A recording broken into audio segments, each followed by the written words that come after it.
some point, every filmmaker who's made a Batman movie has had to answer the same question. What makes him different from the criminals he hunts? The answer is always the same. The rule. He doesn't kill.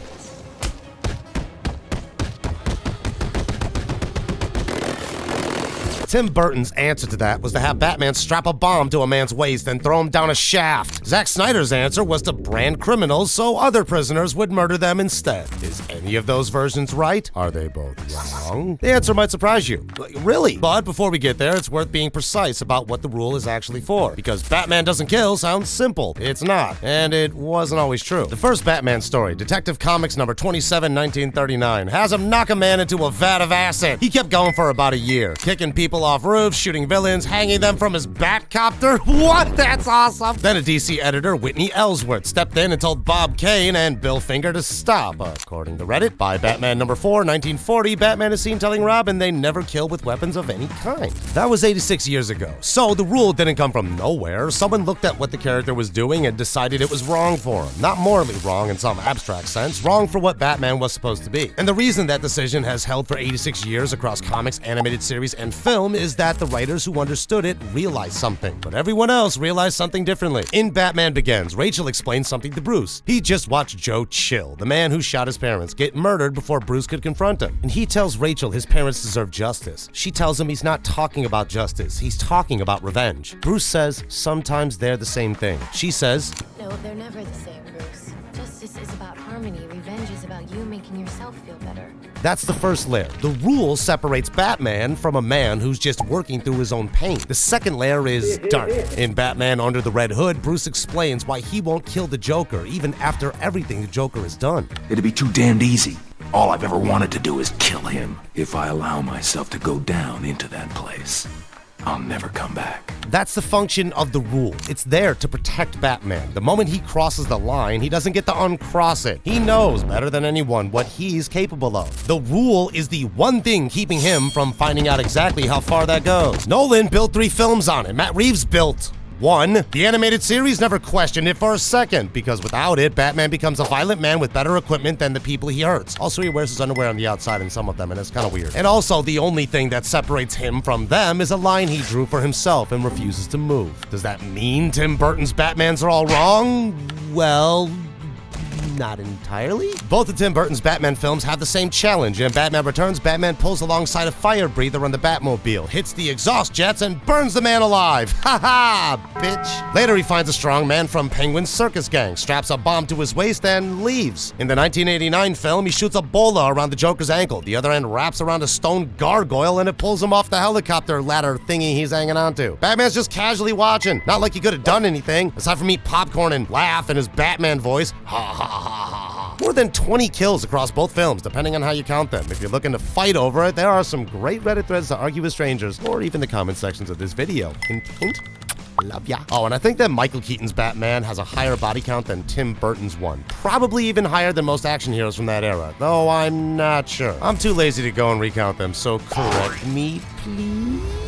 Were those kills a problem? Nobody in either film stops and says that maybe Batman crossing the line means something. The kills are choreographed to be satisfying. The camera lingers, the music swells, the audience cheers. Daniel Waters, who wrote Batman Returns, later admitted the strongman kill wasn't in the original script. It was added because it felt good in the moment. Dear God, how many things do we do because it felt good in the moment? Which is almost quaint compared to what comes next. Because at least Tim Burton never tried to convince you the rule was a problem. Zack Snyder's Batman did something completely different with it. Look at what this mofo does. He brands criminals, just burns a bat symbol into their skin so that when they get to prison, other inmates know exactly what they did and beat them to death for it. There's a scene early in Batman v Superman where he subdues a sex trafficker named Carlos Santos, pins him to the ground, and presses a hot bat brand into his chest. Santos will survive the encounter with Batman. He will not survive the general prison population. Batman knows this. He does it anyway. Technically, he didn't kill anyone there himself, so does the rule hold up? I'll get back to that later, but there is another scene we can look at. In the warehouse fight to rescue Martha Kent, Batman moves through about 24 men in under 2 minutes. Pretty impressive. He picks up one and throws another headfirst into a wall. He uses another as a human shield against a flamethrower. He fires a grapple gun that drags a man face first against concrete. He grabs a gun off the floor and shoots through a man to hit the one behind him. At least 4 of those men would have died from the injury sustained in that room alone. I think I'm a bad YouTube video maker, but I'm definitely not some doctor. forever. And if my stupid little peanut brain thinks dude is dead, then dude is dead. And across the rest of the film, he guns down people from the Batmobile, drops vehicles on criminals, and spends the entire second act trying to drive a kryptonite spear through Superman's skull. Every single one of those choices was deliberately not following the no-kill rule. In a 2024 interview on the Joe Rogan podcast, hello bitches, Snyder laid out why he made Batman that way. His reasoning was that precisely because people are always against Batman not killing anyone, he wants to do it just to see what happens, and I gotta commend that. But let's talk about what he's actually saying here, because there's something real in it. Snyder isn't wrong that you could tell a compelling story about a Batman who's abandoned the rule after 20 years of watching Gotham rot. Frank Miller did exactly that in The Dark Knight Returns in 1986. He had an older, angrier Bruce who's slipping, whose methods are getting harder to defend, and who the narrative treats as a warning sign. The darkness in Miller's version has the weight precisely because the story understands what's being lost. Batman v Superman doesn't frame it that way, though. Snyder's Batman brands and kills, and the film presents it as him being more authentic than the sanitized version fans are used to. Or, well, that's how I interpret it, so let me know if you agree in the comments. In Snyder's reading, the rule was always the problem, a limitation squeamish people imposed on a character who'd be more interesting without it. Remove it and you get the real Batman. Harder, darker,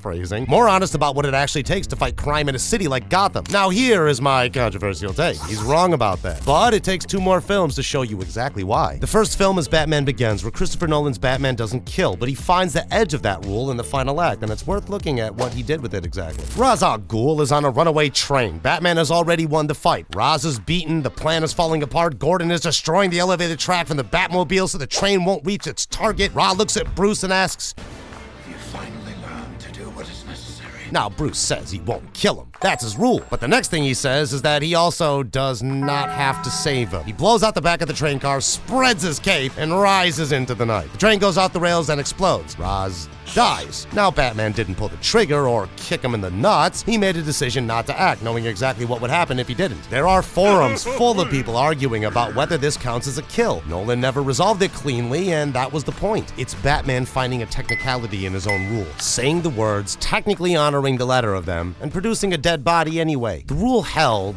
kind of, and it cost Raz's life while keeping Bruce's hands technically clean. Damn, I have never said the word technically so many times in my life. The Dark Knight. Harvey Dent starts the film as Gotham's best hope, the DA who actually is winning the war on crime through legitimate means. Then the Joker gets a hold of him. Rachel dies, Harvey's face gets burned off on one side, he picks up a gun and starts working through the list of people he holds responsible, corrupt cops, mobsters, anyone connected to Rachel's death. About 4 or 5 people dead by the time Batman tracks him down, just saying. When he does track him down, Harvey has Gordon's family at a derelict construction site. He puts a gun to Gordon's son's head and flips the coin. Batman tackles him off the edge of the building to get the boy clear. Harvey hits the ground and dies. Now, Batman probably did not mean to kill that man. Like, he didn't plan to do it. He was saving a child and Harvey died as a direct consequence. There's a reasonable argument that this doesn't break the rule at all. It was an accident where the least bad option in a situation with no good options meant killing someone. Does that rule survive there if it meant saving good people over the non-killing bad rule? I would say it holds up, but there's probably an explanation for it that I missed that you all are gonna rightfully blame me for in the comments, so go right ahead, I wanna read them. Snyder's argument was that the rule makes Batman irrelevant. Nolan's answer across 2 films is that the rule is the only thing that makes Batman matter. So, which one is right? Are any of them right? Well, I believe only one film has ever pushed that all the way to its conclusion. The film is The Batman. The Batman? The Batman? The Batman! Matt Reeves directing, Robert Pattinson in the suit, and unlike every version that came before it, this one makes the vengeance to justice transition the entire plot. Pattinson's Batman has been doing it for 2 years by the time the film opens. Every night, he goes out, beats criminals half to death, and when they ask who he is, he says, I'm vengeance. And dips. He says it so often that Selena Kyle starts calling him Vengeance as a nickname. He thinks this is going well. But there is a problem. The Riddler has been watching. His followers have been watching. They've been watching very carefully and taking notes, apparently. In the third act, one of them gets cornered at the arena mid-massacre. Batman grabs him and demands to know who he is, and the man looks at him dead in the face and says, I'm vengeance. Bruce goes silent. He recognizes it. He spent 2 years calling himself that. And somewhere along the way, someone watched what he was doing.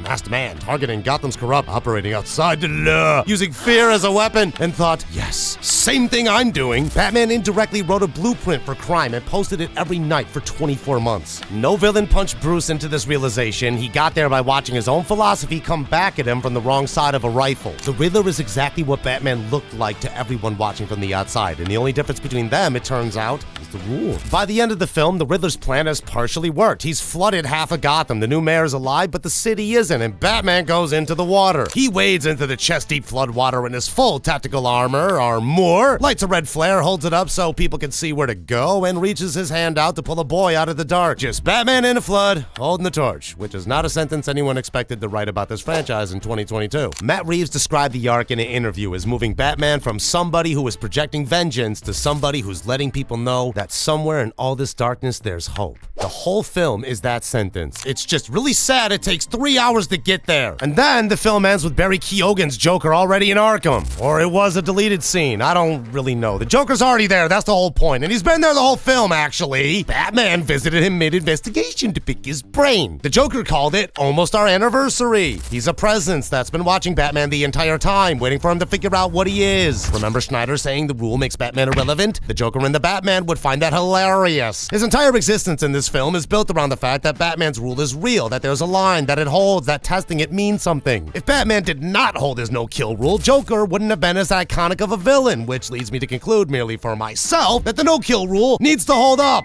But you know what does not hold up? His suit. Makes zero sense. Don't believe me? Click here to find out why.